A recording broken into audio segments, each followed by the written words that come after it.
दर्शकबिन नमस्कार अनि हार्दिक स्वागत छ सप्तरङ्गी एचडी टेलिभिजनद्वारा सञ्चालित कार्यक्रम लकडाउन अपडेटमा। म कार्यक्रम प्रस्तुता दीपक ओली हजुरहरूमा आज उपस्थित भइसकेको छु भने मलाई प्राविधिकमा सघाउँदै हुनुहुन्छ नारायण नेपालले।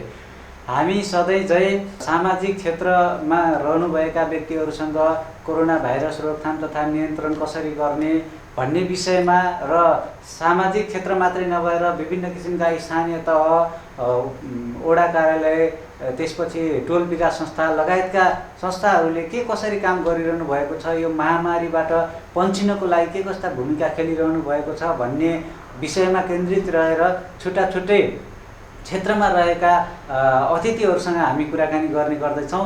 यसै विषयमा आज हामीले शैक्षिक क्षेत्रमा केन्द्रित रहेर कुराकानी गर्नेछौँ। कोरोना भाइरसले शैक्षिक क्षेत्रमा के कस्ता सकारात्मक अथवा नकारात्मक असर पार्ने गर्दछ भन्ने विषयमा केन्द्रित रहेर हामीले कुराकानी गर्दछौँ। र आज हामीसँग हुनुहुन्छ माध्यमिक विद्यालय रजेनाका प्रधान अध्यापक तथा नेपाल शिक्षक महासङ्घका केन्द्रीय सदस्य उद्धव नेउपाने हुनुहुन्छ र हामीले सँगसँगै उहाँसँग कुरा गर्दै गर्दा हामीले शिक्षाविद डाक्टर विद्यानाथ कोइरालासँग पनि टेलिफोन वार्ता गर्नेछौँ। हामी उहाँहरू दुईजनालाई आज कार्यक्रममा समेट्नेछौँ। शैक्षिक क्षेत्रलाई कसरी अगाडि लैजाने सरकारले निर्णय गर्नुपर्छ भन्ने विषयमा हामी केन्द्रित रहेर कुराकानी गर्नेछौँ। म उहाँलाई स्वागत गर्न चाहन्छु। स्वागत छ सर हजुरलाई कार्यक्रममा। हस्, धन्यवाद। आजभोलि अब केमा व्यस्त हुनुहुन्छ?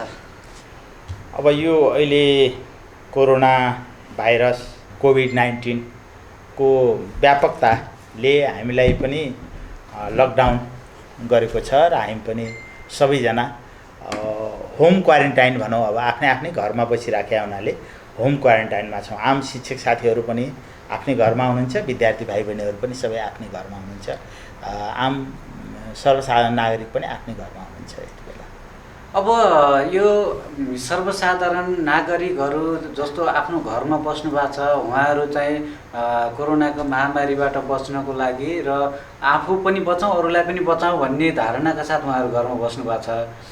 हजुरहरूको एउटा छाता सङ्गठन पनि छ नेपाल शिक्षक महासङ्घ र हजुर एउटा स्कुलको प्रधान अध्यापक जस्तो पदमा रहेर पनि काम गरिरहनु भएको छ।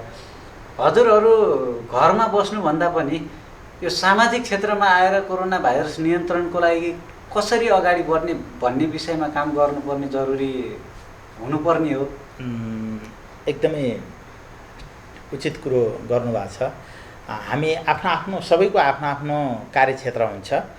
सामान्यतया टोल विकासमा काम गर्ने टोल विकास संस्थाहरू हुनुहुन्छ।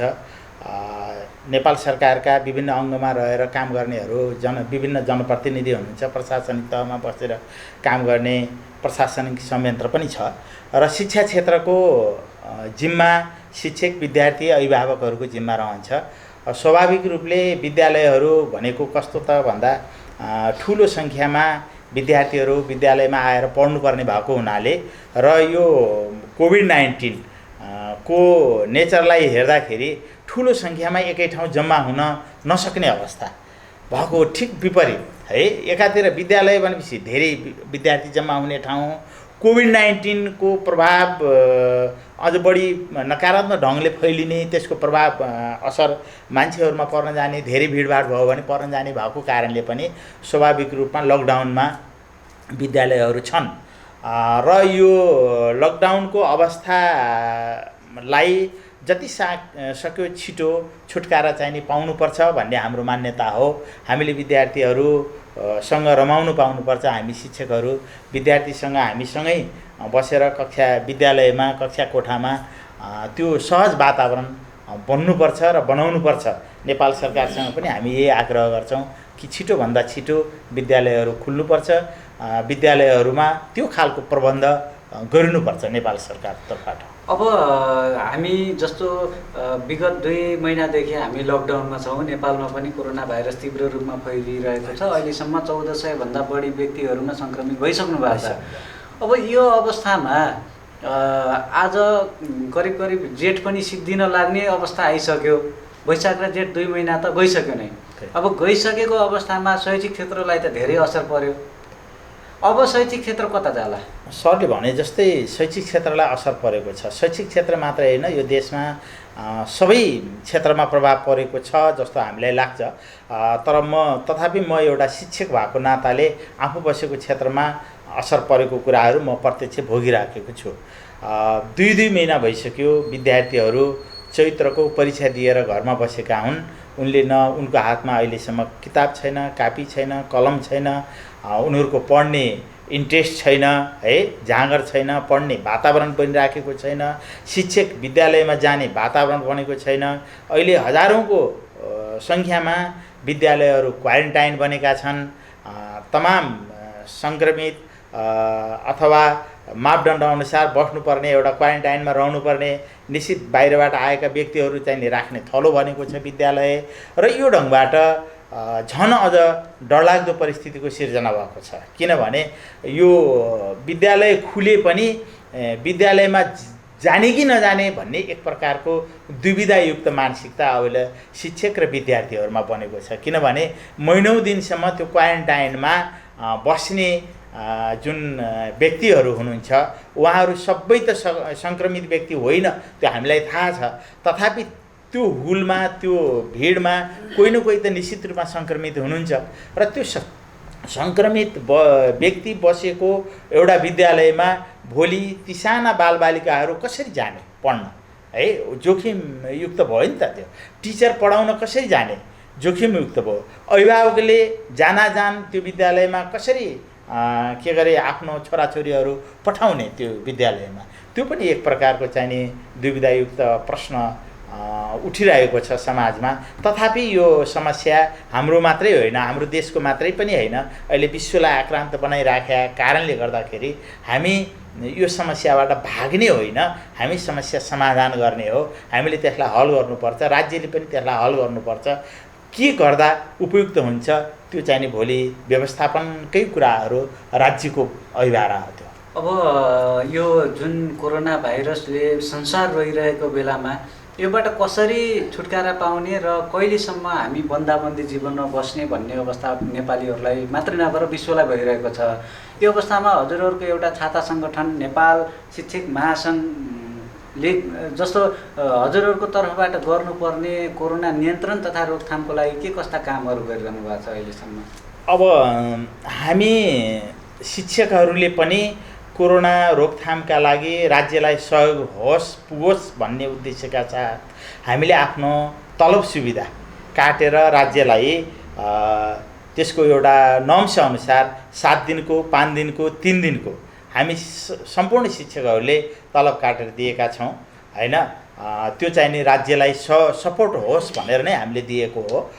त्यसै गरिकन स्थानीय निकायलाई पनि हामीले फेरि आफ्नो स्वैच्छिक रूपले केही न केही हामी आफ्नो निकायमा, हामी आफ्नो लोकल जुन ग्रासरुट छ त्यो ग्रासरुटमा बसेका छौँ। यो हाम्रो पनि जिम्मेवारी हो भन्ने उद्देश्यका साथ हामीले त्यहाँनिर पनि दिएका छौँ। त्यो त एउटा आर्थिक प्रयोजनको पाटो भयो, होइन? त्यो नै सबै कुरो हो त भनेर क्वेसन पनि गर्न सक्नु होला। त्यो सब थोक होइन, है? तथापि भौतिक रूपमा पनि हामी राहत सङ्कलन गर्ने, वितरण गर्ने कुराहरूमा पनि हामी केही शिक्षक साथीहरू आफ्नो ठाउँमा खटिराख्नु भएको छ। हामीले पनि त्यस्तो खालको आयामहरू थपिराखेका छौँ, गरिराखेका छौँ। त्यो अभ्यासहरू हाम्रो भइराखेको छ। एकातिर भने नेपाल शिक्षक महासङ्घसँग आबद्ध धेरै लगभग 12-13वटा घटक संस्थाहरू पनि छन्।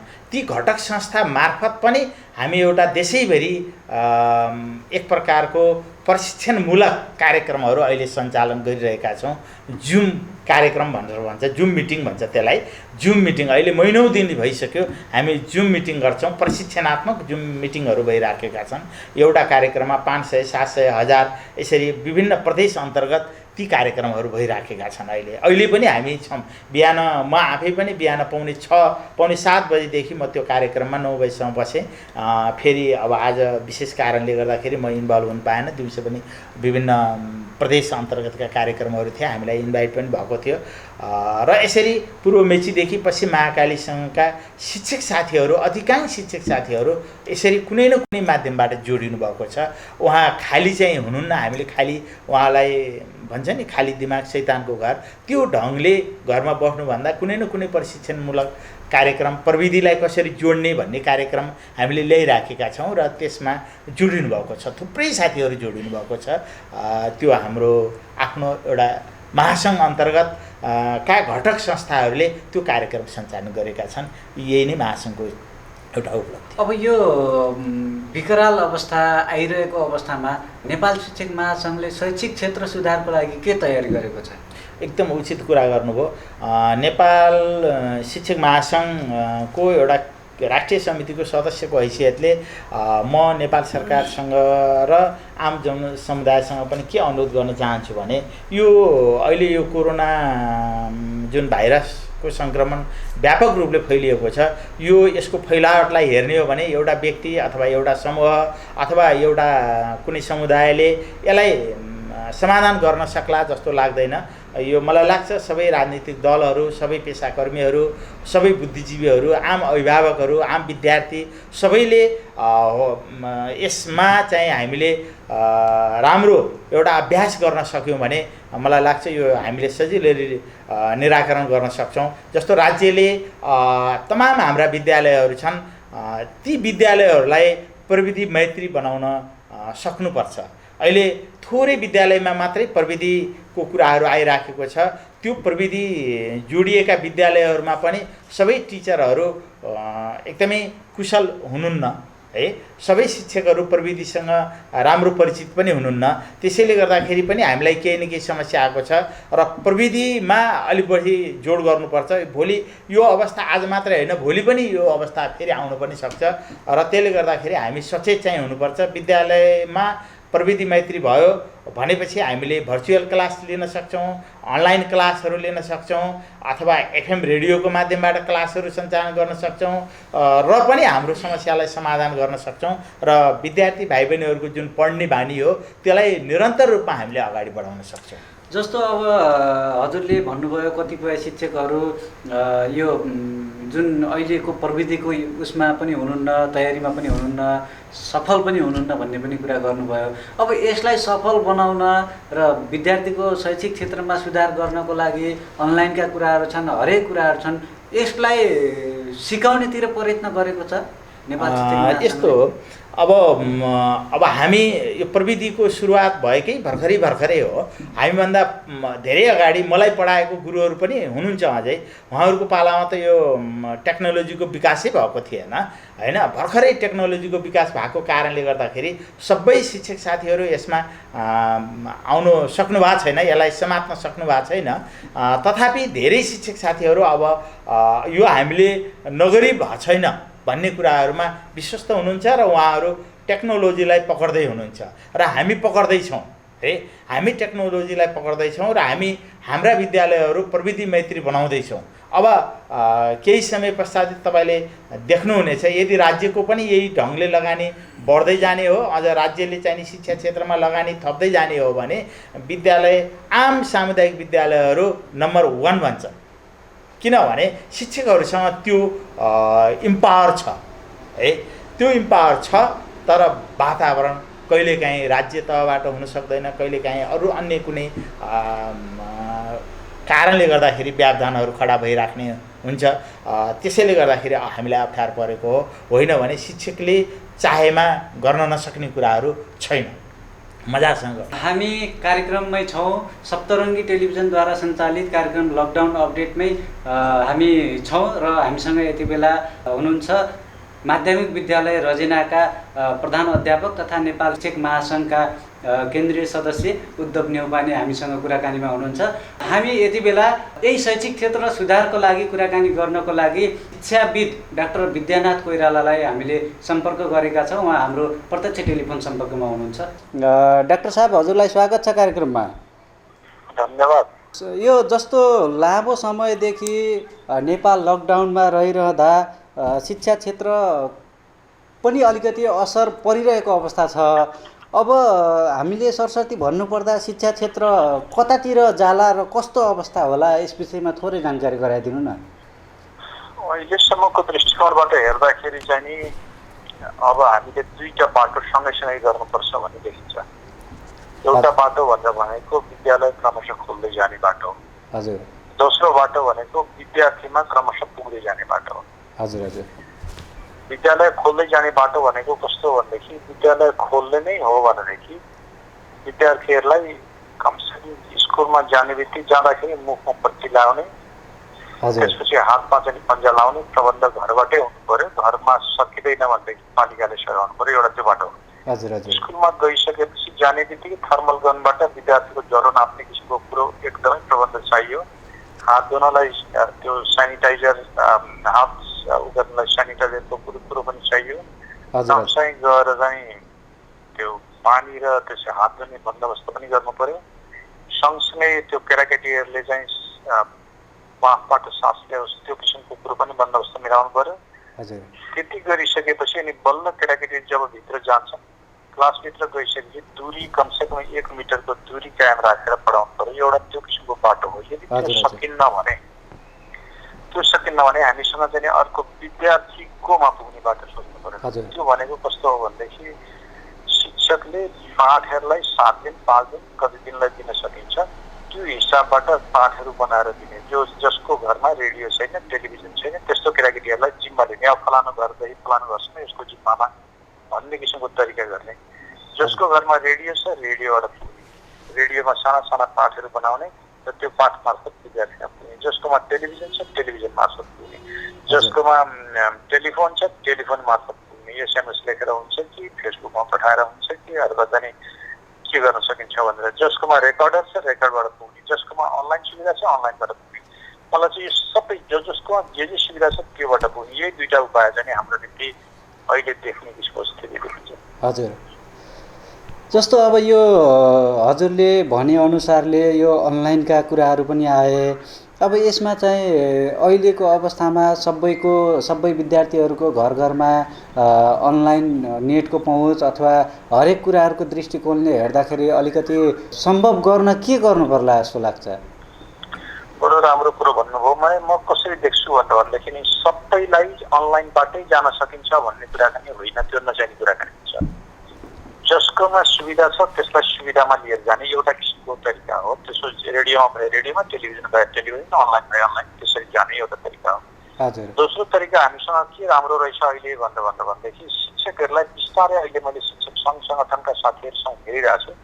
उहाँहरू आफ्नो स्वतस्फूर्त रूपमा आफै तालिम दिइरहनु भएको छ। कसरी यो मिडियासँग जोडिने, कसरी अनलाइनमा काम गर्ने भनेर एकअर्कोसँग जोडिरहनु भएको छ। हुँदाहुँदै गएर प्राविधिक शिक्षकहरूको टोली बनिरहेछ, त्यस्ता टोली बनिरहेछ। त्यो सकारात्मक कुरा हो। अब त्यो कुरोलाई चाहिँ उपयोग गर्नलाई के गर्ने भने पालिकाको मान्छेहरूले के गर्नुपर्ने हो, पालिकासँग सहकार्य गरेर सक्नुहुन्छ शिक्षक साथीहरू आफै मोबाइल किन्नुहोस्, होइन ल्यापटप किन्नुहोस्, होइन तपाईँ सक्नुहुन्न भनेदेखि चाहिँ पालिकासँग गुहारौँ र पालिकाले के गरिदियोस् भने कुनै एउटा त्यो मोबाइल वा टेलिफोन के अरे मोबाइल अथवा चाहिँ ल्यापटप बेच्ने कम्पनीसँग चाहिँ सहकार्य गरोस्। सहकार्य गरेर त्यो कम्पनी वा बजारसँग चाहिँ सहकार्य गरेर शिक्षकलाई किस्ताबन्दीमा दिने किसिमको बन्दोबस्त गरोस्। त्यो पनि सकिँदैन भनेदेखि शिक्षकलाई के गरौँ भने ऋण दिउँ।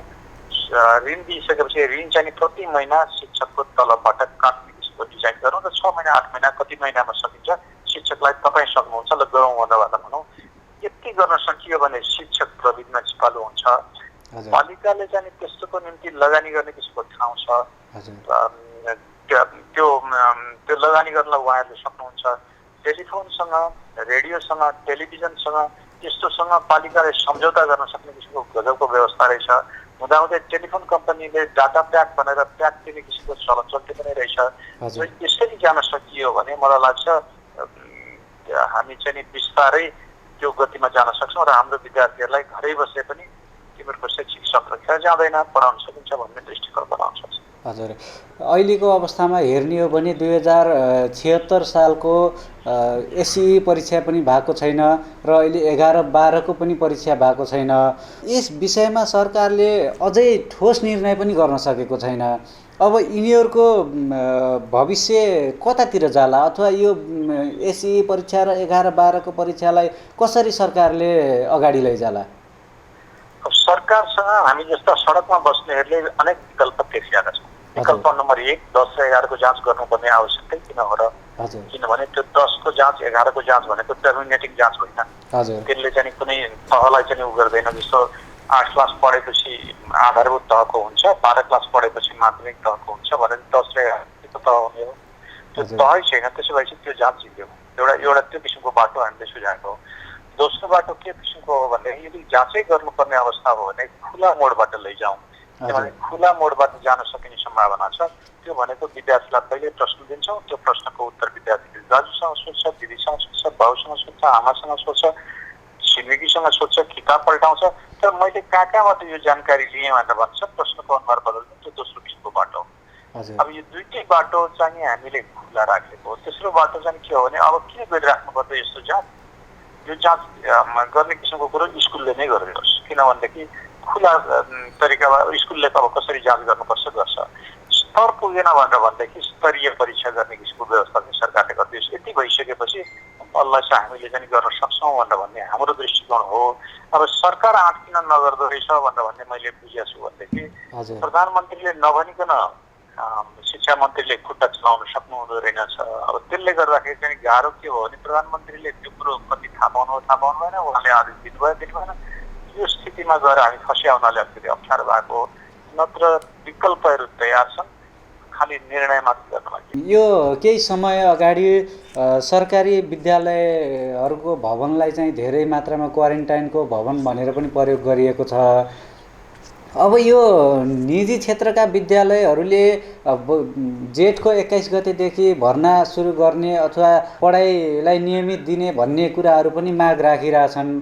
अब यतातिर सरकारी विद्यालय क्वारेन्टाइनको भवन हुने, उनीहरूले चाहिँ शिक्षा लिनबाट वञ्चित हुने अवस्था आउने, एकतिरबाट निजी विद्यालयले चाहिँ भर्ना गरिपाउँ भनेर चाहिँ माग राखिरहेको अवस्थामा र अर्को कुरा सरकारले फेरि के भनेको पनि छ भनेपछि जस्तो अब निजी विद्यालयलाई सरकारी विद्यालयको जिम्मा दिने भन्ने कुराहरू पनि आइरहेछ।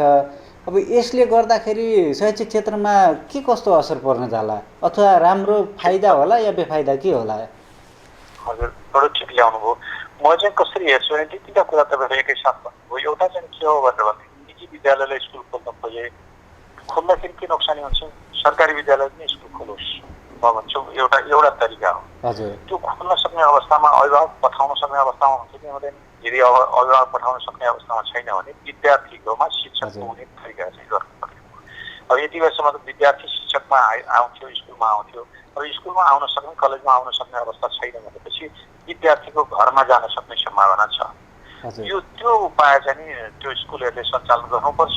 नगरिकन सुख छैन, नत्र विद्यार्थीको भविष्य बर्बाद हुन्छ। मैले त्यसरी भने त्यो चाहिँ लिखित सामग्री उत्पादन गरेर हो कि रेडियोबाट होस् कि टेलिभिजनबाट होस् कि अनलाइनबाट होस्, कुनै तरिका अब सुरु गर्नु पर्छ। सरकारीका साथीहरूले गरिरहनु भएको छ, त्यसले उहाँले गरेकोमा मैले सलाम नै ठोक्छु। खालि प्रश्न के आउँछ भन्दा त अब निजी के अरे सरकारी स्कुलमा क्वारेन्टाइनमा राख्ने छ, त्यसो भए के गर्ने त? त्यसो भए त्यहाँ चाहिँ अब विद्यार्थीकोमा पुग्ने तरिका गर्ने हो। स्कुलमा विद्यार्थीहरू त ल्याउनु भएन, किनभने त्यो त खतराको घटी हुनसक्छ। कहिलेसम्म यो कोरोना बसिरहन्छ त्यो पनि थाहा छैन। कहिलेसम्म कोरोनासँग बाँच्न हामीले नेपाली सिक्छौँ सिक्दैनौँ त्यो पनि थाहा छैन। त्यस्तो अवस्थामा चाहिँ त्यो क्वारेन्टाइनमा भएको भवन प्रयोग गर्नलाई जबरजस्ती गर्नु हुँदैन। गर्नु नै पर्यो भनेदेखि त्यसमा चाहिँ त्यो विभिन्न रोग विरुद्धको कीटाणुको विरुद्धमा औषधि छर्केर चाहिँ बचाउने किसिमको तरिका गर्नुपर्छ। जस्तो चाइनिजहरूले गरे वा भारतीयहरूले गर्ने किसिमको हिसाबमा छन्, अमेरिकीहरूले गरिरहेछन् वा डेनमार्कको मान्छेहरूले गरिरहेछन्। यो किसिमको हिसाब हो। अब हामीसँग त्यो तागत छैन भने क्वारेन्टाइनमा स्कुल छ भनेर भन्दै विद्यार्थीमा पुग्ने। अर्को र निजीलाई चाहिँ यो सरकारी स्कुल संरक्षण गर्न दिने भनेर यो चाहिँ बेकारको काम हो। यो बेकारको किन भन्ने हो भनेदेखि त्यसो गर्दाखेरि निजीले भन्ने भयो हामीसँग पैसा कहाँ छ र हामी दिन सक्छौँ भनेर भन्ने भयो। सरकारले भन्नुभयो हामीलाई हेपी आओ, हाम्रो हालत त्यही हो, तिमीहरूलाई हामी सिकाउन सक्दैनौँ, तिमीहरूको संरक्षणमा बस्नुपर्छ भन्ने किसिमको दृष्टिकोण भयो भने भोलि कसैले चाहिँ नि ल शिक्षा मन्त्रालय चाहिँ कुनै एउटा ठेकेदार कम्पनीले चलाउने भनेर भन्यो भनेदेखि नाइ भन्ने के हुन्छ भन्ने हो। हजुर, त्यो स्थितिमा हामी गएर फस्यौँ। त्यसैले यो काम चाहिँ अलिकति ठिक काम भयो भन्ने मलाई लाग्छ। अब यो जुन निजी विद्यालयले भर्ना गरिपाउँ भनेर राखेको माग शिक्षा मन्त्रालयले चाहिँ पारित गरेर जुन अब भर्ना अभियान सुरु भयो भनेपछि अब कतिपय अभिभावकहरूले सामाजिक सञ्जालहरूमा यो महामारीको बेलामा निजी विद्यालयले विद्यार्थी भर्ना गरेर कोरोना चेक गर्ने किट बनाउन चाहन्नौ भनेर कतिपयले सामाजिक सञ्जालमा विरोध पनि गरिरहेका छन्। यदि यो निजी विद्यालयले भर्ना गर्ने नियम चाहिँ लागू गर्यो भने के यो ठिक होला त? म त कसरी देख्छु भन्दा पनि शिक्षक साथीहरूले अब आक्रामक ढङ्गबाट अगाडि बढ्नुपर्छ भन्ने देख्छु। चाहे त्यो निजीको होस्, चाहे सरकारीको होस्, चाहे धार्मिक होस्, कुनै पनि चाहिँ आक्रामक ढङ्गले त्यो भनेको के हो भने सक्छौँ स्कुल जान्छौँ, सक्दैन भने विद्यार्थीकोमा जान्छौँ। अहिले सक्छौँ विद्यार्थीलाई घर ल्याउँछौँ, नत्र स्कुल ल्याउँछौँ, नत्र भएदेखि हामी विद्यार्थीको घर जान्छौँ। यो अभियान चाहिँ उहाँहरूले सुरु गर्नुपर्छ, नत्र भए विद्यार्थीको शैक्षिक सत्र बर्बाद हुन्छ। शैक्षिक सत्र बर्बाद हुनुभन्दा भनेको उनीहरूको 1 वर्ष धकेलिनु हो। कोरोनाले धेरै मान्छे मर्दैन, अहिलेसम्मको भाषामा त्यो केही मान्छेहरू मरेको देखिन्छ। त्यसो हुँदाखेरि चाहिँ बाँकी रहेको मान्छेलाई त बर्बाद गर्नु भएन नि त। त्यो स्थितिबाट चाहिँ जानुपर्छ। अब रह्यो प्रश्न के हो भनेदेखि पैसा कमाउने बाटो, निजीले यसो गरे भनेर भने सामाजिक सञ्जालमा आउने बाटो, त्यो भने चाहिँ के हो भने उनीहरूलाई के भन्नुपर्छ, निजीलाई खुलेआम एकदम बलियोसँग के भन्नुपर्छ भने मित्र तपाईँको घर मैले प्रयोग गरेको छैन, त्यसैले घरको भाडाको निम्ति तपाईँले जति रुपियाँ तिर्नुहुन्छ त्यो भाडा तिर्दिनँ, त्यसको निम्ति पैसा हाल्दिनँ मैले।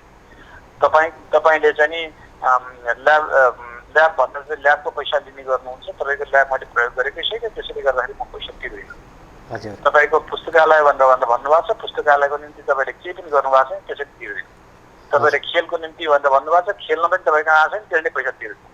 तपाईँले अनलाइन चलाउँदा वा टेलिभिजनबाट चलाउँदा वा टेलिफोनबाट चलाउँदा तपाईँको निम्ति चाहिँ जो शिक्षकहरूको लगानी भएको छ, तपाईँ समय लगानी भएको छ, त्यसको निम्ति चाहिँ कति पैसा दिने हो दिनुहोस् भन्नुपर्ने अवस्था चाहिँ आउँछ। मलाई लाग्छ निजीलाई पनि हामीले त्यही भन्नुपर्छ, सरकारलाई पनि त्यही भन्नुपर्छ, धार्मिकलाई पनि त्यही भन्नुपर्छ। अब यो हाम्रो देश नेपाल पनि कोरोनाको महामारीले एकदमै तीव्र रूप लिइरहेको अवस्थामा छ। यो विषयमा बन्दाबन्दीको अवस्था हुँदा पनि विद्यार्थी नानीबाबुहरू कतिपय घरमा त्यत्तिकै बसिरहनु भएको छ। हामीले केही कुरा पनि गऱ्यौँ, जस्तो अनलाइन विधिबाट शिक्षा आर्जन गर्ने कुराहरू पनि गऱ्यौँ। यिनी कुराहरू शैक्षिक क्षेत्रमा रहेर कुराकानी गर्दै गर्दा जस्तो नैतिक शिक्षा प्रदान गर्ने कुराहरू हुन्छ, व्यवहारिक शिक्षा सृजनशील बनाउने कुराहरू हुन्छ, अब एक्स्ट्रा एक्टिभिटिज गर्ने कुराहरू हुन्छ। यिनीहरूलाई चाहिँ आफ्ना घरका नानी बाबुहरूलाई अभिभावकले कसरी नैतिक शिक्षा, व्यवहारिक शिक्षा प्रदान गर्न सक्लान् या सृजनशील बनाउन सक्लान् भन्ने विषयमा केही जानकारी गराइदिनु न।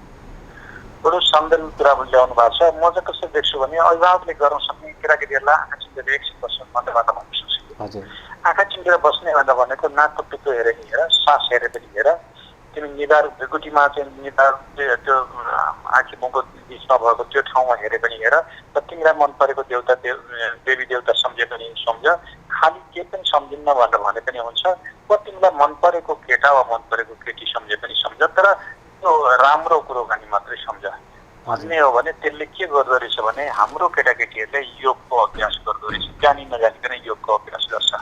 त्यसो ध्यान गर्ने किसिमको पानी पनि बिस्तारै बढेर जान्छ। मलाई लाग्छ एउटा त्यो बाटो अभिभावकले गर्नै हुन्छ। दोस्रो अभिभावकले गर्न सक्ने काम भनेको के हो भनेदेखि विद्यार्थीलाई सानोतिनो अनुसन्धानमा लाउन सक्छ। त्यो अनुसन्धान भनेर भनेको केही पर्दैन, सानो कुरोकानी गर्न सकिन्छ। ल हाम्रो घरको भाँडाको तस्बिर बनाऊ भनेर भन्ने हो भने केटाकेटीहरूले भाँडाको तस्बिर जम्मै बनाउँछन्। त्यो भाँडाको तस्बिर बनाइसकेपछि त्यो भाँडाको आकार प्रकार कति रहेछ, त्यो लम्बाइ पनि नाप, गोलाइ पनि नाप भनेर चाहिँ भन्यो भनेदेखि त्यो अर्को उनीहरूलाई केटाकेटीलाई दिने काम हुन्छ, त्यो बाबाआमाले गर्न सक्छ। त्यही भाँडामा चाहिँ यो किन यति गहिरो भयो होला, यसमा चाँडो पाक्छ कि यसमा छिटो पाक्छ कि, अथवा किन यस्तो भयो होला भन्यो भनेदेखि त्यो अर्को खालको परियोजना हुनसक्छ। वा त्यो पनि गर्न नसक्ने अवस्था छ भनेदेखि घाँस एउटा बारीको घाँस एउटा वंशको घाँस उखेलेर लिएर ल त्यो वंशको घाँस उखेलेर हेर जरो कति लामो छ, मकैको बोट उखेलेर हेर कति लामो छ, वा त धानको बोट उखेलेर हेर कति लामो जरो छ भन्यो भने पनि हाम्रो केटाकेटीहरूले चाहिँ पढिरहेको हुन्छ। त्यसैले हाम्रो केटाकेटीहरूलाई के भनिदिनुपर्छ उसले भने जे छ पनि पढ्ने चिज हो, पढ, घरमा पढ्न सकिन्छ। घरका बाबाआमाले चाहिँ पढाउने किसिमको अनेक तरिका छ। खानेकुरा मात्रै पढे पनि हुन्छ। खानेकुरा भनेर भन्नाले बाजे बजेले के खाए, बाबाआमाले के खाए, हामीले के खाँदैछौँ, यो चिज कहाँबाट आउँदो रहेछ। यो खेतीबाट आउँछ, बाहिरबाट आउँछ, स्वदेशबाट हुन्छ, विदेशमा हुन्छ, छिमेकी जिल्लाबाट हुन्छ, कहीँबाट हुन्छ। विद्यार्थीलाई यति मात्रै भन्यो भने पनि उनले सिक्ने किसिमको ढङ्गमा जान्छन्। त उनलाई सिक्न भनेको स्कुलमा जानुपर्छ भने जुन भूत हिजो हामीले चढायौँ, त्यो भूत चाहिँ नि सबै झिकिदिएर सिक्ने भनेको जहाँसुकै पनि हुन्छ भन्ने काम धन्दा अभिभावकले मजासँग गर्नु सक्छ र शिक्षकलाई पनि त्यो काममा सहयोग गर्न सक्छ। हजुर, अब यो हामी करिब अन्त्यमा पनि छौँ। अन्त्यमा सप्तरङ्गी टेलिभिजन हेरेर बसिरहनुभएका सम्पूर्ण दर्शकहरूलाई शैक्षिक क्षेत्रबाट केही सन्देश र कोरोनाको महामारीबाट बच्नको लागि के कस्ता उपायहरू अपनाउनुपर्छ भन्ने विषयमा हजुरलाई भन्न मन लागेका केही सन्देशहरू हाम्रो टेलिभिजन मार्फत छोडिदिन चाहनुहुन्छ?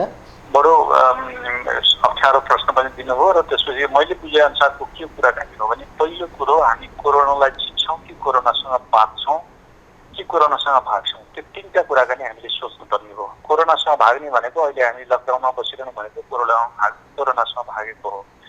कोरोनालाई जित्ने भन्दा भनेको इन्जेक्सन लाउने वा खोप लाउने किसिमको तरिकाको निम्ति कुरेर बसिरहेको, कसले खोप बनाउँछ भनेर चाहिँ कुरेर बसिरहेको, कसैले जनवरी आउँछ भन्छ, कसैले सेप्टेम्बरमा आउँछ भन्छ, कसैले के भन्छ, त्यो कुरोकानी कुरेर बसिरहेको। खोप के अरे यो कोरोनासँग बाँच्ने भनेर भनेको चाहिँ के हो भने हाम्रा खानपानमा हुने परिवर्तन हो।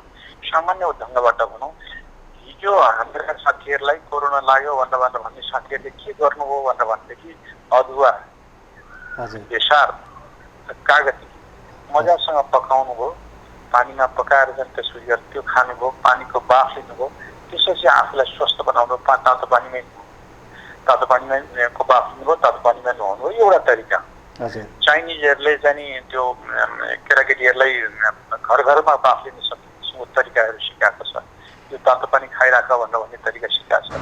भारतमा हेर्ने हो भने उनीहरूले के भनिरहेको छ भनेदेखि तपाईँ चाहिँ नि यो नाकमा तोरीको तेल लाउने किसिमको तरिका गर्नुहोस्, त्यो तरिकाले तपाईँलाई चाहिँ अलिकति सहयोग, भस्त्रिका जस्तो किसिमको ऊ गर्नुहोस्, योगको अभ्यास गर्नुहोस्, प्राणायामको अभ्यास गर्नुहोस्, त्यो अर्को किसिमको तरिका हुन्छ। र हामीले खाने गरेका तुलसीको पात वा गुर्जो त्यस्ता किसिमका चिज तिनीहरूलाई खानुहोस्, त्यसले राम्रो हुन्छ भनेर भने त्यो अर्को किसिमको कुरोकानी छ भने डाक्टर सुन्दरमणि दीक्षितले अर्को किसिमको कुरो सिकाउनु भएको छ।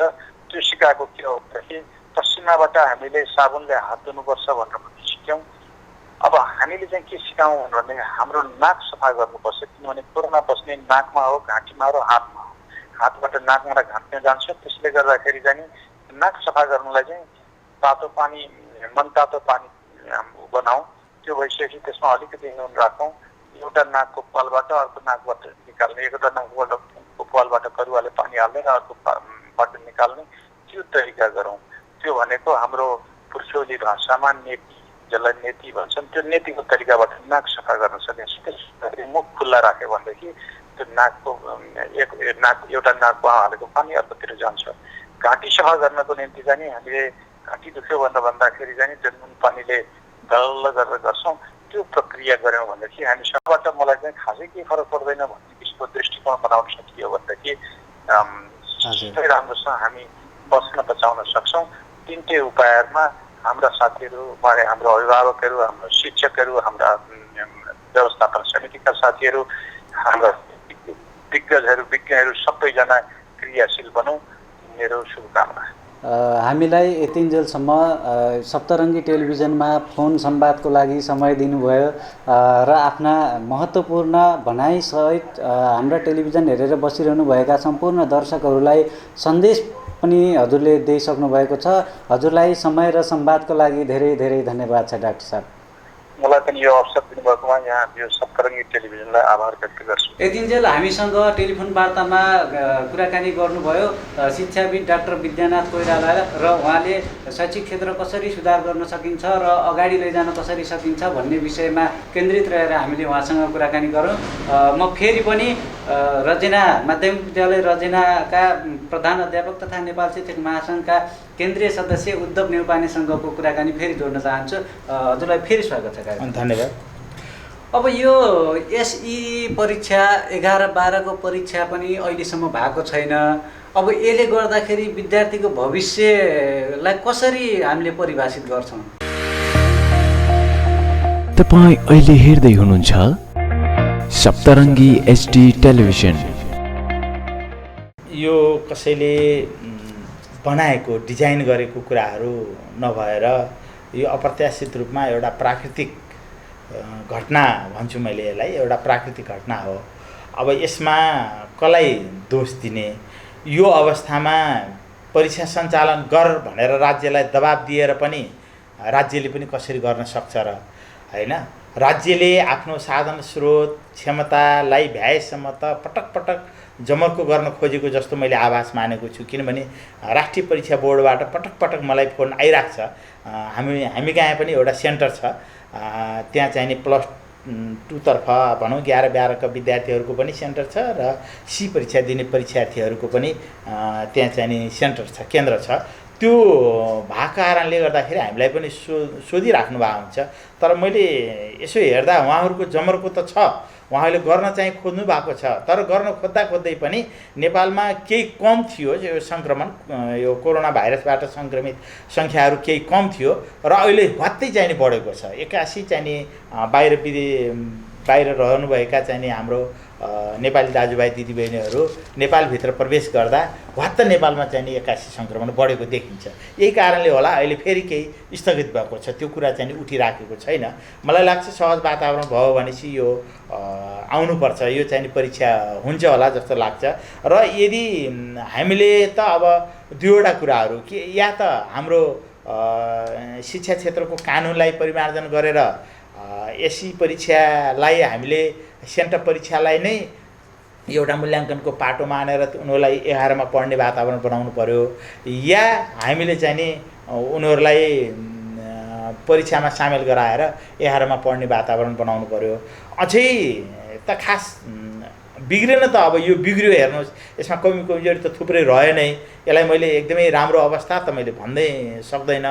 तथापि हामीले केही अझ सुधार गर्न सक्छौँ। वैशाख जेठ हाम्रो शैक्षिक सत्र 2 महिना चाहिँ हाम्रो बितेको छ र यदि हामीले असारदेखि अथवा असारको 15-20देखि लाखदेखि पनि विद्यालय हामीले सञ्चालन गर्न खोज्ने हो भनेपछि मलाई लाग्छ हाम्रो शैक्षिक सत्रको हामीले कोर्सहरू भ्याउन सकिन्छ, पढाउन चाहिँ सकिन्छ। विभिन्न विधाहरू छ, ती विधालाई कम गरेर पनि हामी चाहिँ अगाडि बढ्न सक्छौँ। हाम्रो कोर्सलाई अझै त केही बिग्रेको छैन, तर यो कहाँसम्म जाने हो भन्ने कुराको यसको टुङ्गो पनि छैन। यो अझै 2 महिना 4 महिना गर्दै 6 महिना 8 महिना कति भ्याउने हो, यसको कुनै टुङ्गो नभएको कारणले गर्दाखेरि कसरी अब समाधान गर्छ भन्ने कुराहरू त अब यो अलिकति खोजीको विषय नै छ। मलाई लाग्छ अब यो अवस्थामा त त्यही हो, मैले अघि भने प्रविधिसँग जोड्न पाएको भए सायद विद्यार्थीहरूलाई नैराश्यता हुने थिएन। शिक्षकहरू यसरी एउटा हतोत्साही भएर घरमै हाई काटेर बस्नुपर्ने अवस्था पनि थिएन। होइन, कमसेकम विद्यार्थीसँग खेल्ने रमाउने वातावरण चाहिँ सिर्जना हुन्थ्यो भन्ने हाम्रो। जस्तो अब एसई परीक्षा दिने विद्यार्थीलाई आन्तरिक मूल्याङ्कनबाट 11मा पढ्ने व्यवस्था मिलाउनु पर्यो पनि हजुरले भन्ने कुराहरू गर्नुभयो। यो कुरा गर्दाखेरि जस्तो यो आन्तरिक मूल्याङ्कनको कुरा गर्दै गर्दा मैले गर्नु पर्यो भन्न, गर्न सकिन्छ भन्न खोजे। एउटा उपाय त्यो पनि हो भन्न। त्यो उपायबाट काम गर्दाखेरि विद्यार्थीहरू सन्तुष्ट होला नि त? कसरी मूल्याङ्कन, जस्तो मूल्याङ्कनको पाटो त अब ठिक भन्नुभयो तपाईँले भने जस्तै, अब ठ्याक्कै मूल्याङ्कन एकदमै खुसी हुने खालको मूल्याङ्कनको पाटो त होइन त्यो। तर यो परिस्थितिलाई मूल्याङ्कन गर्दाखेरि त्यो पनि एउटा विकल्प हुनसक्छ भन्ने कुराहरू मात्रै हो। त्यो एकदमै हृदयदेखि नै यही कुरो गर्नुपर्छ भन्न खोजेको चाहिँ हो। अब यो निजी र सरकारी स्कुलका विद्यार्थीहरूको पढाइ अब कसरी अगाडि बढ्छ त? अब निजी क्षेत्रको छुट्टै माग छ, सरकारी क्षेत्रको छुट्टै अब भनौँ न, अब त्यो भवनहरू क्वारेन्टाइनमा छन्, सरकारी स्कुलमा तुरुन्तै शैक्षिक गतिविधि गर्न सक्ने अवस्था छैन। अब निजी क्षेत्रले जेठको 21 गतेबाट भर्ना सुरु गर्ने भन्ने माग गरिरहेछ। अब यो दुईटा लेभलको पढाइ कसरी अगाडि जाला? अब पहिलो कुरो त नेपाल सरकारले हाम्रा सामुदायिक विद्यालयहरूलाई क्वारेन्टाइन नबनाइदिएको भए असाध्यै उत्तम कुरो। एकदमै राम्रो कुरो हुन्थ्यो। आम विद्यार्थीहरूको भविष्यलाई ख्याल गरेर ध्यानमा राखेर क्वारेन्टाइन नबनाइदिनु पर्थ्यो है। यो हामी आम शिक्षकहरूको माग हो। अब उसको बाध्यता थियो होला, अब जानुपर्ने अवस्था आयो। ती ठुला बिल्डिङहरू, धेरै मानिसहरूलाई राख्नुपर्ने ठाउँहरू सायद राज्यसँग पनि नभएर होला सामुदायिक विद्यालयलाई उसले लियो। अब सामुदायिक विद्यालयलाई क्वारेन्टाइन बनाउने अनि निजी विद्यालयहरू खोल्ने यो कदापि हामीले चाहिँ नि मान्दैनौँ। यो स्वीकार्य पनि हुँदैन। आम अभिभावकले पनि यो मान्नुहुन्न, राज्यले पनि यो गर्ला जस्तो मलाई लाग्दैन। यो उहाँहरूको माग होला, तर राज्यले यो काम गर्दैन, म त्यति विश्वस्त छु। किनभने प्राइभेट सेक्टरलाई खोलिदिने अनि सामुदायिक सेक्टर चाहिँ नि बन्द गर्ने यो त हुनै नसक्ने कुरो हो, हुँदैन। तथापि अब के चाहिँ हुनसक्छ त भन्दाखेरि क्वारेन्टाइन बनायो भन्दैमा अब त्यो विद्यालय नै सङ्क्रमित हुन्छ भन्न फेरि हामी जतिको पढे लेखेको मान्छेले भन्न मिल्दैन। किनभने त्यो त औषधि गरेपछि, सेनिटाइजेसन गरेपछि होइन, सेनिटाइजरको प्रयोग गर्ने, जहाँ जहाँ जे छ त्यसलाई हामी चाहिँ पुरा स्कुललाई चाहिँ हामी त्यो भाइरसबाट निर्मलीकरण भनौँ न अब होइन, हामी त्यो गऱ्यौँ भनेपछि त मलाई लाग्छ विद्यालय त फेरि सञ्चालन हुन्छन्। विद्यालय सँगै सञ्चालन हुनुपर्छ। अब प्राइभेट के हो र अगाडि, सामुदायिक के हो र पछाडि, त्यो त हुनै सक्छ। तर यो निजी विद्यालयलाई सरकारी विद्यालयको जिम्मा दिने भन्ने कुरा पनि आइरहेको छ। यसरी अगाडि लग्यो भने के हुन्छ? अब यो मलाई जहाँसम्म लाग्छ निजी विद्यालयले सरकारी विद्यालयलाई हेर्नुपर्ने। अस्ति मैले बजेट भाषणमा पनि त्यस्तो सुने अर्थमन्त्रीको। अब मैले ठ्याक्कै यो कुरो चाहिँ नि मैले बुझिराखेको छैन। एउटा निजी विद्यालयले सरकारी विद्यालयलाई के हेर्छ, के हेर्ने हो है। सामुदायिक विद्यालय पनि कम्ती छैनन् होइन, राम्रा सामुदायिक विद्यालयहरू पनि छन्। पढाइको क्षेत्रमा त्यसले हेर्ने, त्यसले आएर पढाइदिने पनि होइन।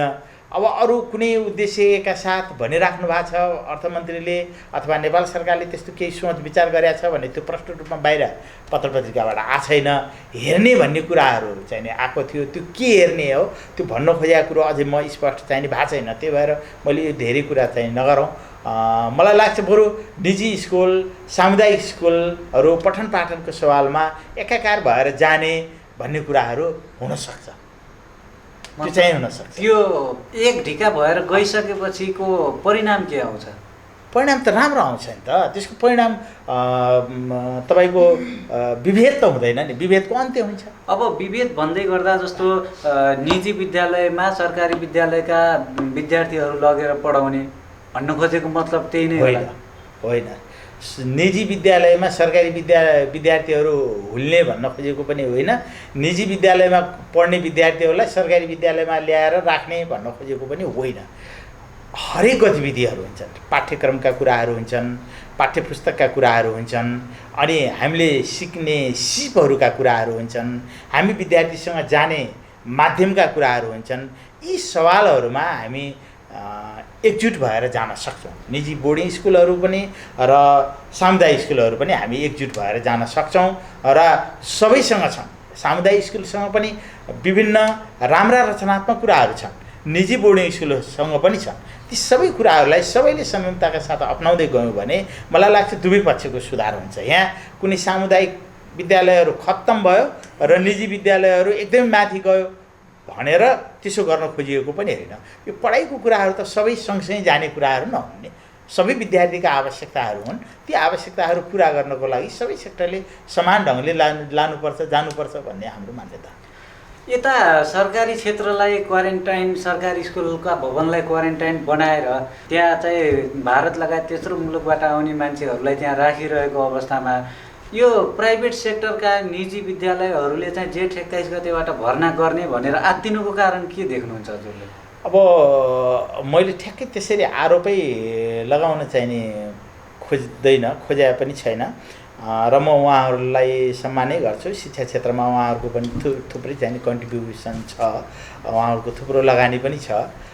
तर पनि अब त्यो उहाँहरूले छिटो चाहिँ नि शिक्षा विद्यालयहरू खुलुन् छिटो पढाइ सञ्चालन होस् भन्ने कुरो त उहाँहरूको मात्रै होइन, हाम्रो पनि हो। हामी सामुदायिक विद्यालयमा पढाउने टिचरहरूको पनि माग हो। हामी पनि छिटो चाहिँ विद्यालयहरू खुल्ने वातावरण बनाउनुपर्छ, खुल्नुपर्छ। हामी पनि सहज रूपमा चाहिँ विद्यालयमा जान पाउनुपर्छ, विद्यार्थीहरू पढ्न आउनु पाउनुपर्छ भन्ने कुराको माग उहाँहरूको मात्रै होइन, हाम्रो पनि हो। तथापि उहाँहरूको मात्रै खोल्ने र सामुदायिक विद्यालयहरू बन्द गर्ने यो चाहिँ हुन सक्दैन, त्यति मात्रै हो हाम्रो। अब छिटो खोल्नुपर्छ भन्ने त सबैको माग हो। हामी कार्यक्रमको अन्त्यतिर पनि छौँ। शिक्षा क्षेत्रलाई अब सरकारी क्षेत्र भए पनि र प्राइभेट क्षेत्र भए पनि यसलाई सँगसँगै अगाडि लैजाने भनेर हजुरले कुरा गरिरहँदाखेरि तर शिक्षा मन्त्रालयले एउटा भरपर्दो निर्णय गर्न नसक्या हो कि भन्ने पनि कुरा आइरहेछ। कहिले शिक्षा मन्त्रीज्यूले भन्नुहुन्छ ल एसईको 11-12को परीक्षा हुन्छ तयारी गर्नुहोस् भन्नुहुन्छ, कहिले चाहिँ दसैँसम्म स्कुल खोल्दैनन् भनेर प्रतिक्रिया दिनुहुन्छ।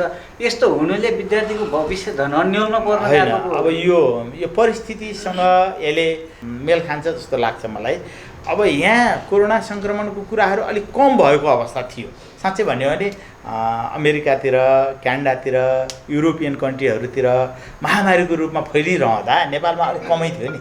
भारतमा पनि धेरै भइरहँदा हाम्रो नेपालमा चाहिँ के थियो त, कम थियो है। त्यसले गर्दाखेरि हामीले चाहिँ के गर्नुपर्छ भन्ने कुराहरू लिँदाखेरि विद्यालयहरू खोल्ने कुराहरूको सन्दर्भमा र शिक्षालाई चाहिँ अगाडि बढाउने कुराहरूमा त नेपाल सरकारले पनि यी विद्यालयहरूलाई कोरोना क्वारेन्टाइन मुक्त बनाउनुपर्छ। अनि क्वारेन्टाइन मुक्त बनाएर त्यसलाई पूर्ण रूपमा त्यो कोरोना सङ्क्रमणका जीवाणुहरूलाई चाहिँ निर्मलीकरण गर्नुपर्छ है। र विद्यालयहरू सँगसँगै खोल्ने वातावरण बन्नुपर्छ। उहाँहरूको कक्षामा पढाइ हुने अनि सामुदायिक विद्यालयको कक्षामा पढाइ नहुने भन्ने त सवालै उठ्दैन। सामुदायिक विद्यालय केमा कम छ र पढाइ नहुने होला त? एउटै हो नि। कोठाहरू सबै उस्तै हुन्, बस्ने फर्निचरहरू पनि सबै उस्तै हुन् होइन। उहाँहरूको कक्षा कोठाहरूमा 30 जना 40 जना अट्छ भने सामुदायिक विद्यालयको कक्षा कोठामा पनि 30 जना 40 जना अट्छ होइन। अवस्था त एउटै हो। त्यसले गर्दाखेरि उहाँहरूले पढाउन सक्ने अनि सामुदायिक विद्यालयले पढाउन नसक्ने होइन कि हामी यो कोरोना भाइरसबाट मुक्त हुनु पर्यो होइन। कोभिड-19बाट हामीले छुटकारा पाउनु पर्यो या यसलाई नियन्त्रणमा ल्याउन सक्नु पर्यो। यसलाई नियन्त्रणमा ल्याउँदाखेरि पनि हाम्रा विद्यालयहरू सञ्चालनमा आउन सक्छ। यो जुन शिक्षा मन्त्रालयले अनि ठिक छ, तपाईँले भनेको क्वेसन अहिले मैले बुझेँ। पटक जुन वक्तव्य आइराख्यो भनेर भन्नुभयो, त्यो वक्तव्य चाहिँ के थियो भने त्यही सङ्क्रमण अलिक कम देखियो, अब गर्नुपर्छ कि भनेर यसो जुर्मुरायो। फेरि सङ्क्रमण वात्त बढेर आउँदाखेरि फेरि अब त्यसलाई ओहो यो त अलि टाइम लाग्छ कि अझै 2 महिना अरू फेरि थप्नुपर्ने हुन्छ कि भन्ने कुराहरू हो। मलाई लाग्छ यो लकडाउनको अवस्था अब जेठको मसान्तसम्म त लकडाउन नै छ। योभन्दा पछाडि केही खुकुलो बनाए पनि विद्यालय, यातायात, उद्योग, ठुला उद्योगहरू, कारखानाहरू होइन, त्यसपछि ठुलो मासहरू हुने खालका क्षेत्रहरू मलाई लाग्छ अलि ढिलो नै खुल्छन् होला जस्तो लाग्छ। किनभने यो कर्मिक रूपमा सुस्त यसलाई सुधार गर्दै जाने हो। एकैचोटि हात खुल्यो भने फेरि सङ्क्रमण बढ्न सक्छ। अब यो क्वारेन्टाइनका कुराहरू पनि गरौँ। जस्तो सरकारी स्कुलमा भौतिक पूर्वाधारहरू र निजी विद्यालयहरूको भौतिक पूर्वाधारहरू पनि एउटै छ र सरकारले सरकारी विद्यालयका भौतिक पूर्वाधार मात्रै प्रयोग गरिरहेछ, जस्तो भवनहरू प्रयोग गरेको छ, निजी विद्यालयका गरेको छैन। यता सुदूरपश्चिमतिर कर्णाली प्रदेशतिर क्वारेन्टाइन अभावका कारण कतिपय मान्छेहरू गोठमा बसिरहेछन्। त्यो क्वारेन्टाइनको अवस्था हेर्ने पनि एकदम नाजुक छ। यस्तो अवस्थामा पनि अब दाङमा पनि नहोला भन्न सकिन्न। अहिलेसम्म करिब 5500को हाराहारीमा क्वारेन्टाइन बेडहरू छ भने त्यहाँ चाहिँ 4000सम्म छ। अब यो भरेर जाने पनि अझै क्रम जारी छ, हुनसक्छ।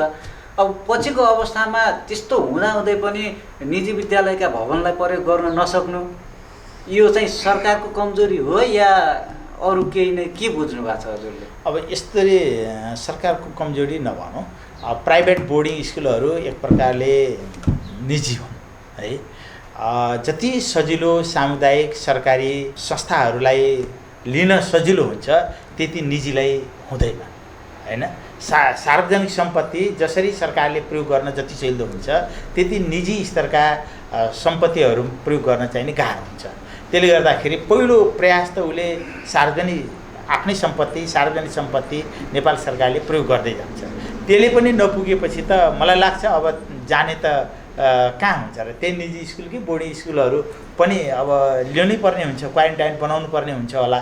कतिपय ठाउँमा त बनाइ पनि सकेको छ। मैले बागलुङ यता कता कुन ठाउँमा बोर्डिङ स्कुलहरू पनि क्वारेन्टाइन बनाएको कुराहरू न्युजमा कहाँनिर पढेको थिएँ मैले। कतिपय ठाउँहरूमा बनाइसकेको छ होइन, निजी स्कुललाई नबनाएको भन्ने कुराहरू होइन। तर समग्रमा चाहिँ नि सामुदायिक स्कुलहरू अलि सजिलरी लिन सजिलो भयो, माग्न सजिलो भयो। ल है यहाँ क्वारेन्टाइन बनाउँछु भन्दाखेरि त्यसको विरोध गर्न हामी पनि सरकारी मान्छे हौँ, हामीलाई पनि गाह्रो हुन्छ होइन। यत्रो महामारी फैलिराखेको बेलामा क्वारेन्टाइन नबना भनेर हामी विरोध गर्न सक्छौँ र सक्दैनौँ नि होइन। क्वारेन्टाइन त विद्यालयले पनि त नाइ भन्न सक्दैन। अब कर्मिक रूपमा जाला, त्यहाँ पनि नजाने भन्ने कुराहरू हुँदैन। भोलि यी सामुदायिक विद्यालयले पुगेन भने त कहाँ जाने त। अब निजी स्कुलसँग पनि माग्नुपर्छ, ल है हामीलाई क्वारेन्टाइनको लागि ठाउँ दिनुहोस् भनेर भन्नुपर्छ। आखिर त्यो निजी स्कुल पनि यही समाजमा बस्ने स्कुल न हो, यही समुदायभित्रको स्कुल त हो, यही हामी बिचकै स्कुल न हो। त्यो पनि हामीभन्दा पृथक रहेर त के गर्न सक्छ र त्यसले पनि। हामी कार्यक्रमको अन्त्यमा छौँ। हाम्रो सप्तरङ्गी टेलिभिजन हेरेर बसिरहनुभएका सम्पूर्ण दर्शक महानुभावहरूलाई हजुरले के सन्देश दिन चाहनुहुन्छ, के भन्न चाहनुहुन्छ? अब म एउटा शिक्षक भएको नाताले आम दर्शकहरूलाई मैले के चाहिँ भन्न चाहन्छु भने आफ्ना नानी बाबुहरूलाई घरमा कम्तीमा यो लकडाउनको समयमा हामीले यो कोरोना भाइरसबाट बच्नका लागि अपनाउनु पर्ने उपायहरू सबै अपनाउँ, हामी सुरक्षित रहौँ र अरूलाई पनि सुरक्षित राखौँ, हामी पनि बचौँ र अरूलाई पनि बचाउँ। यो एउटा अभियान लिएर हामी चाहिँ नि बस्नुपर्छ। धेरै यो बेलामा चाहिँ हामीले रोगलाई सङ्क्रमण गर्ने खालका गतिविधिहरू गर्नु हुँदैन र आफ्ना नानी बाबुहरूलाई पनि सुरक्षित राख्न म आम अभिभावकहरूलाई आग्रह गर्छु। र यो बेलामा शिक्षक साथीहरूलाई पनि केही न केही रचनात्मक कुराहरू घरमै बसेर पनि आफूले सिर्जना गर्न सकिन्छ र सिर्जना गर्ने र पछि विद्यालय जाँदा ती कुराहरू सिर्जना भएका कुराहरूलाई सजिलरी चाहिँ नि विद्यार्थीको बिचमा लैजान सकिन्छ। त्यस अर्थमा नयाँ रचनात्मक कुराहरूमा यहाँ शिक्षक साथीहरू पनि लाग्नुहोस् भनेर मैले आग्रह गर्न चाहन्छु। यही नै हामी शिक्षा क्षेत्रमा काम गर्ने मान्छेहरूको इच्छा आकाङ्क्षा यस्तै हुन्छन्। मैले फेरि एउटा सानो प्रश्न गर्न चाहे, जस्तो आजभोलि बन्दाबन्दीको अवस्थामा कतिपय बालबालिकाहरू, धेरै जसो बालबालिकाहरू घरमै हुनुहुन्छ, बन्दाबन्दी छ, घरभित्रै हुनुहुन्छ। यो अवस्थामा घरका अभिभावकले नै उहाँहरूलाई व्यावहारिक तथा नैतिक शिक्षा प्रदान गर्नलाई के कस्तो कार्य मैले त्यही अब तपाईँको टेलिभिजनलाई कति टाइम छ, मलाई लाग्छ सिक्ने र सिकाउने कुराहरू पर्याप्त छन्। कक्षा कोठामा आएर करिकुलम अन्तर्गत रहेर पढ्ने पाठ मात्रै सिक्ने कुराहरू होइन, हामी नैतिकताका कुराहरू पनि घरमा सिकाउन सक्छौँ। आफ्नो घरमा बिहान उठेदेखि बेलुका नसुत्तिन्जेलसम्म गर्ने एक्टिभिटीहरूमा पनि हामी ती बालबालिकाहरूलाई सरिक गराएर तिनीहरूलाई केही न केही नयाँ कुराहरू सिकाउन सक्छौँ। उनीहरूसँग झन् यस्तो बेलामा उत्साह हुन्छ। मैले उदाहरणको लागि सामान्य तरकारी काट्न आफ्ना बालबच्चाहरूलाई सिकाउँ, सामान्य चिया पकाउन अथवा चाहिँ अन्य केही खानेकुराहरू खाजा तयार गर्न चाहिने आफ्नो बालबालिकाहरूलाई उमेर अनुसार है। सानो बच्चा छ भने सानो खालको कामहरू सिकाउँ, अलि ठुलो उमेर पुगेको बच्चा छ भनेपछि त्यसलाई त्यस्तै खालका काम कुराहरू सिकाउने, आफ्नो कपडाहरू धुन सिकाउने, अनि केही नयाँ कुराहरू गर्न लगाउने। घरमै पनि हामीले बन्ने कुराहरू, माटाका कुराहरू होइन, काठका कुराहरू अथवा पेन्टका कुराहरू, नयाँ नयाँ सृजनात्मक कुराहरू चाहिँ गर्न सकिन्छ। अहिले प्रविधिका कुराहरू पनि छन्, बजारमा इलेक्ट्रोनिक सामानहरू पनि पर्याप्त पाउँछ र त्यो इलेक्ट्रोनिक सामानहरू प्रयोग गरेर पनि केही नयाँ कुराहरू सिर्जना गर्न सक्छन् विद्यार्थी भाइ बहिनीहरूले पनि। यी कुराहरूमा अभिभावकले ध्यान दिने र बच्चाहरूलाई प्रत्येक दिन एउटा नयाँ कुराहरू सिकाउने हो भने पनि बच्चाहरू चाहिँ नि केही न केही नयाँ कुराहरू सिक्छन् र अब यसमा नैतिकताको पाठ अझ बढी सिकायो भनेपछि धेरै राम्रो हुन्छ। हस् हजुर, मैले यिनै कुराहरू अभिभावक समक्ष राख्न चाहन्छु। हस्, हजुरको व्यस्त समयका बावजुद हाम्रो यो टेलिभिजनको कार्यालयसम्म आएर हजुरलाई हामीलाई अमूल्य समय दिनुभयो। समय र संवादको लागि हजुरलाई धेरै धेरै धन्यवाद छ। धन्यवाद। मैले पनि यो सप्तरङ्गी टेलिभिजनलाई हेरिरहनुभएका दर्शकहरूको बिचमा मलाई आफ्ना विचारहरू राख्ने जुन मौका दिनुभयो र त्यस अर्थमा पनि मैले यो महत्त्वपूर्ण टेलिभिजन भएको नाताले पनि म धेरै आभारी छु र यहाँहरू सबै यो प्रविधिमा काम गर्ने सबै मित्रहरूलाई म धन्यवाद व्यक्त गर्न चाहन्छु। हस् त, धन्यवाद। हामीले यतिन्जेल मावि रजना स्कुलका प्रधान अध्यापक तथा नेपाल शिक्षक महासङ्घका केन्द्रीय सदस्य उद्धव न्यौपाने र शिक्षाविद डाक्टर विद्यानाथ कोइरालासँग हामीले समग्र शैक्षिक क्षेत्रको सुधारको लागि के कस्ता कामहरू गर्नुपर्छ, कोरोना भाइरस रोकथाम तथा नियन्त्रणको लागि के कस्तो कामहरू गर्नुपर्छ, आफ्ना बालबालिकालाई घरमै कसरी नैतिक तथा व्यवहारिक शिक्षा प्रदान गर्नुपर्छ भन्ने विषयमा केन्द्रित रहेर कुराकानी गऱ्यौँ। भोलि पनि हामी ठिक यसै समयमा फरक अतिथि लिएर यसै विषयमा केन्द्रित रहेर कोरोना भाइरस रोकथाम तथा नियन्त्रणको विषयमा केन्द्रित रहेर कुराकानी गर्नेछौँ भन्दै आजलाई कार्यक्रमबाट म कार्यक्रम प्रस्तुता दीपक ओलीसँगै मलाई प्राविधिकमा साथ दिइरहनु भएको नारायण नेपाल पनि हामी सँगै बिदा हुन चाहन्छौँ। हेर्दै गर्नुहोला सप्तरङ्गी एचडी टेलिभिजन। नमस्कार।